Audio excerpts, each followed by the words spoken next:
Hello, myself Naveen Kumar Saini. In the course Wireless and Mobile Communication, today we will discuss topic WiMAX. So first thing is what is the WiMAX and what is the reason behind introduction of the WiMAX in the wireless communication system. So first thing that we must know about the WiMAX. So this WiMAX is nothing but this is the broadband access technology, which is basically based on the IP, that is Internet Protocol, and its performance is similar or equivalent to the Wi-Fi networks, which is based on the standard that is 802.11. So here the main concern about the Wi-Fi was to convert coverage and the quality of service of the cellular networks. So these are the some constraints or some parameters through which these different broadband architectures are coming to the picture. That is, the first is the coverage area, and second one is the quality of service of the call. So this is the main constraint about the Wi-Fi. Now the advancement of Wi-Fi, that is again the broadband, that is the WiMAX. The WiMAX is the worldwide interoperability for the microwave access. So this is the full form for the WiMAX, which is the one step ahead of the Wi-Fi. Okay, so this WiMAX, that is based on completely digital communication system, and the standard which is defined for the this WiMAX is the 802.16. So these standard protocols are defined by the group 16, which is group of 16 members, and it is defined for wireless, you can say WiMAX, wireless metropolitan area networks. So these are the key points about the WiMAX. This is defined for WMAN, and it must be acceptable, interoperable for worldwide by using the microwave access. So these are basic definitions about the WiMAX. So some limitations for this way in which the WiMAX works is deployed. So this WiMAX communication systems which provide the BWA, that is nothing but the broadband wireless access network, and the distance it is up to 50 kilometers, and for the fixed stations, and for the mobile stations it will be from 5 to 15 kilometers. So it means there is one of the base tower which is of WiMAX, and other mobile stations which are connected with the different WiMAX transmitters. So as we know, this WiMAX is the broadband wireless technology which provides the broadband access services for the enterprises, residential, and customers of the mobile phones or mobile stations, which is reasonable form, and so there are different modems are available in the market which supports the WiMAX technology or the WiMAX standards. So the picture is representing only kind of the WiMAX device. It is similar, it looks like similar to the Wi-Fi as well.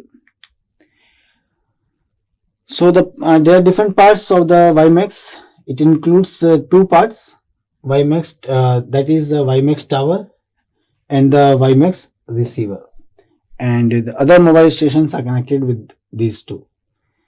So WiMAX tower, what is that? So in the WiMAX tower, it is actually similar to the cellular infrastructure cell tower.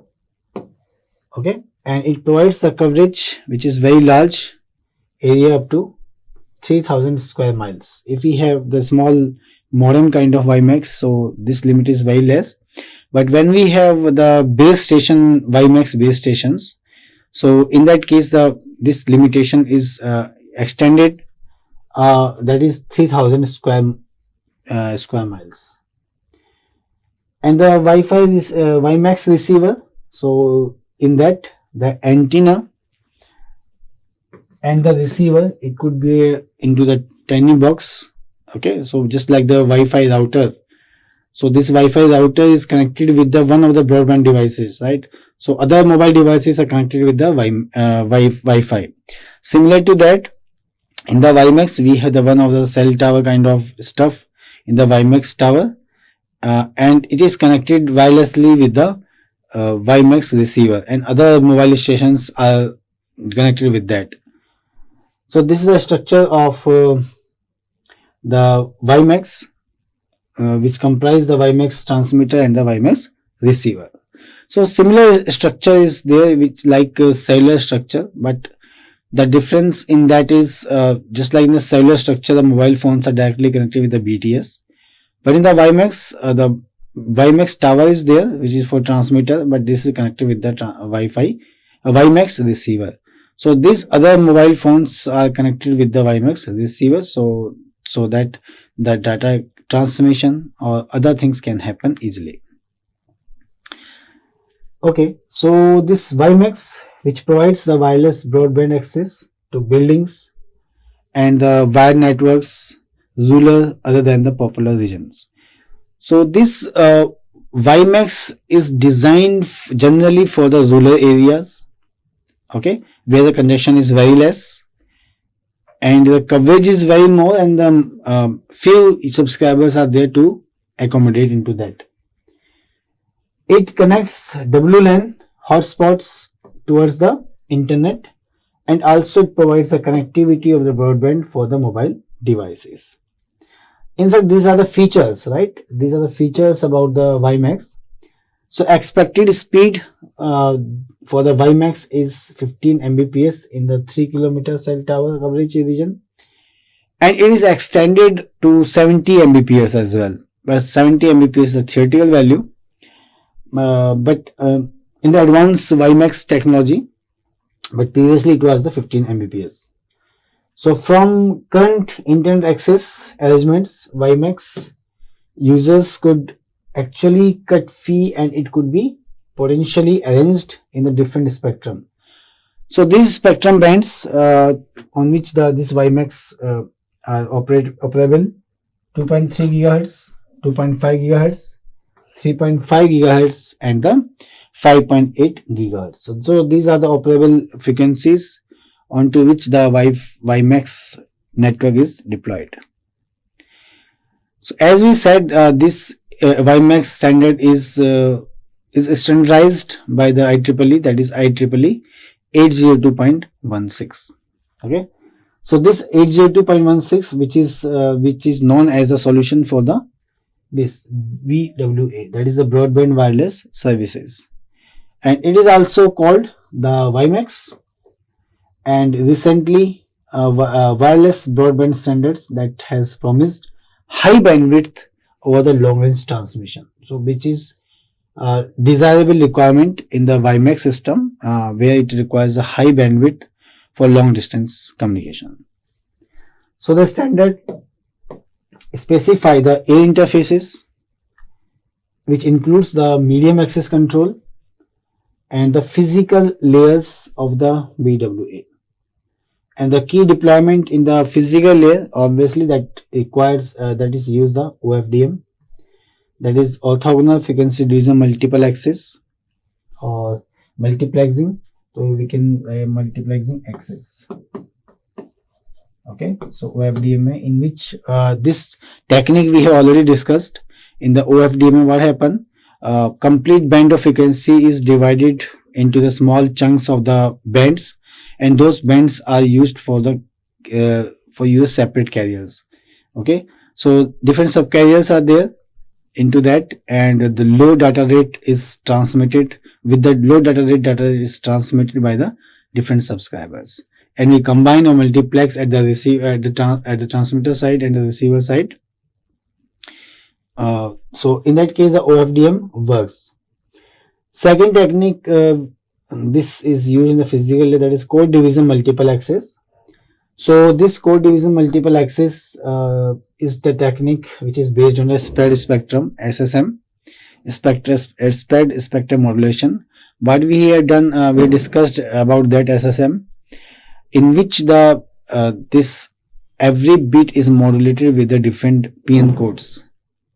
Okay, so this is the method where the code division multiplexes comes into the picture. In the OFDM system, the data is divided into the multiple parallel substreams, which is reduced data rate, and each modulated and transmitted on the separate orthogonal subcarriers. So these subcarriers will be orthogonal in nature, means there will not be any overlapping of the spectrum. This is the property of the orthogonality. There is no ISI. It is expected. So this increases the symbol duration and improves the system robustness. So by this method, by using the OFDMA, so as we transmit the data which is of a low data rate through the channel, so this low data rate at the end will be combined and it will be effectively increase the data rates. Okay, so this is the basic concept about the OFDM. So this OFDM technique, this is achieved by providing the multiplexing on the user's data streams for the uplink and downlink transmissions.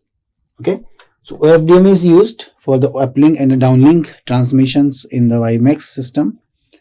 But in the LTE, if you remember, the OFDM was used for the downlink, and for the uplink we use the SC OFDM system. Right. So some differences all of us must know about these technologies. So few standards are there which is completely based on the 802.16, and it is defined in different years. So different standards names are given. So different IEEE standards of the WiMAX are discussed below. So first one is 802.16 in 2001. This was the first version of the IEEE standard which is approved in the year 2001.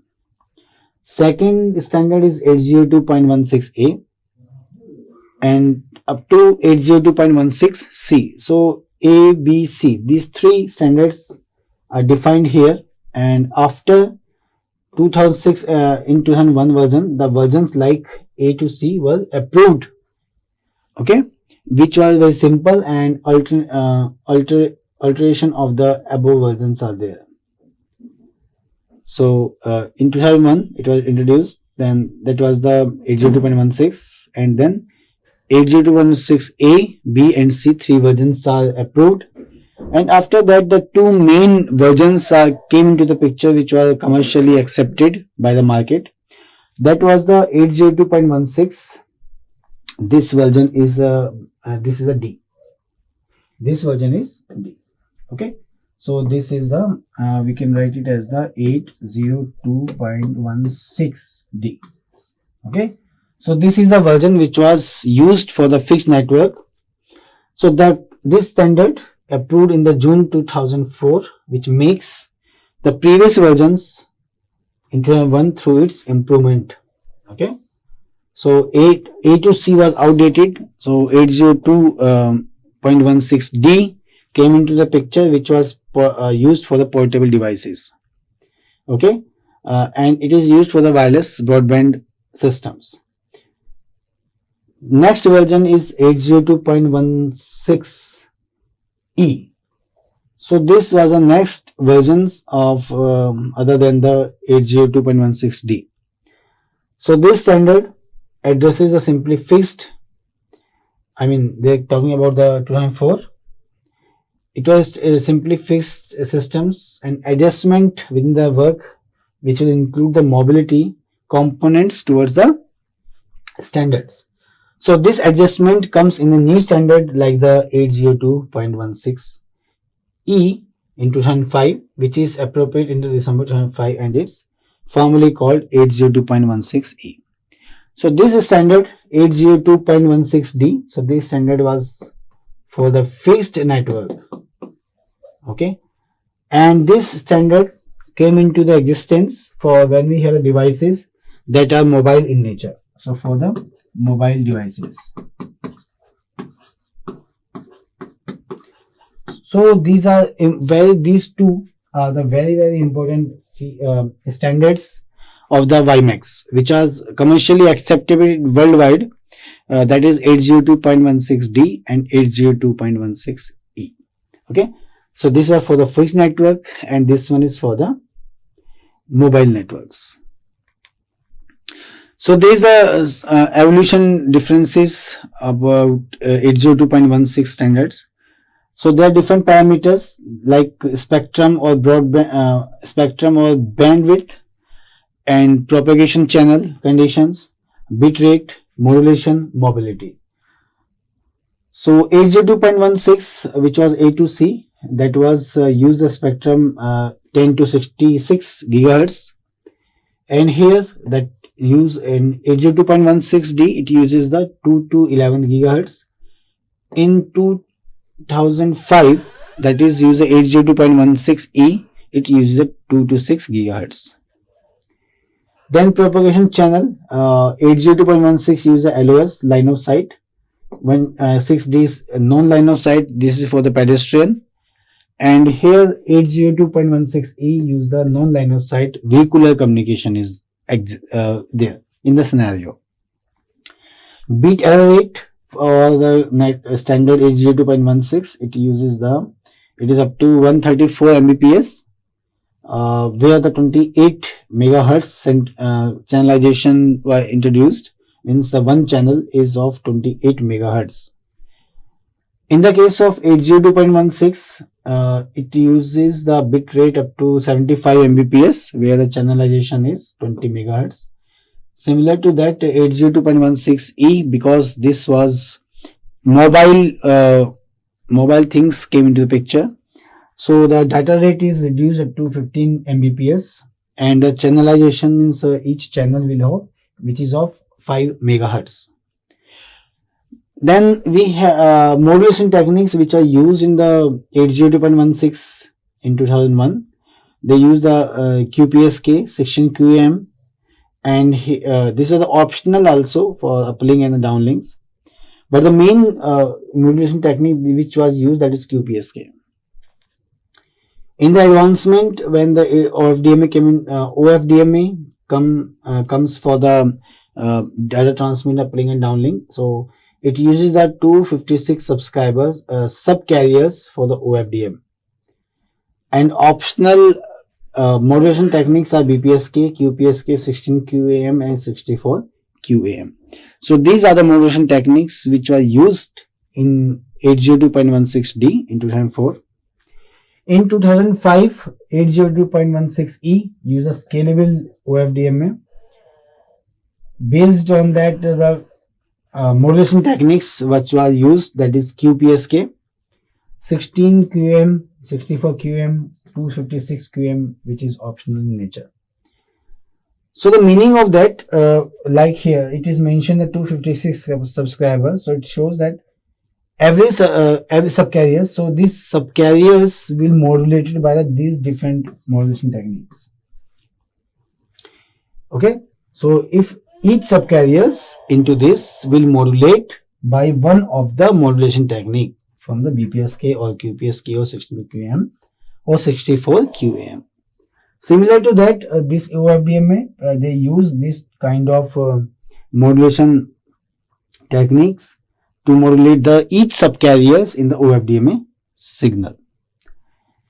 Then mobility. So this one is the fixed. This is fixed and nomadic in nature. And 802.16e in 2005, it was portable and the mobile. So these are the scenarios through which these different standards are utilized in the WiMAX networks.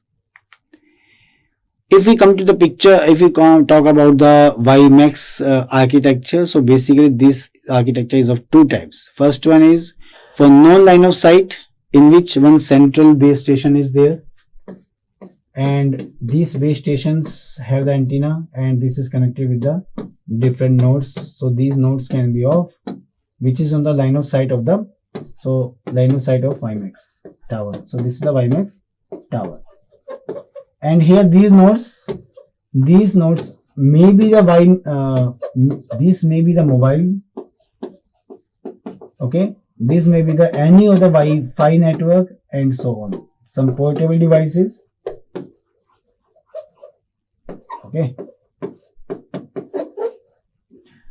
So these different nodes are there, and which is on the line of sight of this transmitting antenna.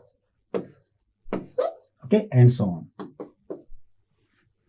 So this is line of sight, and then when we have a non-line of sight kind of architecture of WiMAX, so in that case we have a different transmitting antenna, like this is a WiMAX.